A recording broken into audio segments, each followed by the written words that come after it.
मतदारांना हेच आवाहन करेन की मतदानाचा पवित्र हक्क जो आहे तो सगळ्यांनी बजावला पाहिजे आणि त्याच्यासाठी सगळ्यांनी घराच्या बाहेर पडून मतदान केलं पाहिजे।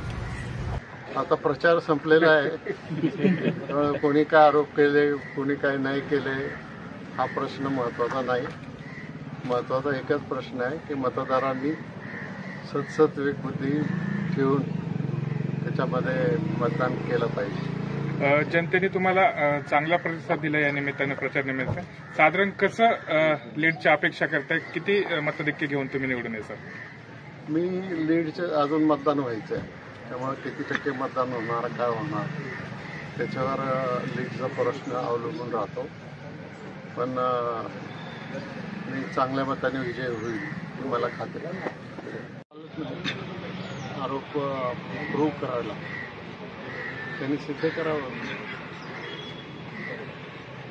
आणि धनशक्तीचा वापर करायचा प्रश्नच नाही। या मतदारसंघातल्या लोकांनी मला 7 वेळा निवडून दिलेले आहे आणि आता या 8व्यांदा सुद्धा निवडून देतील।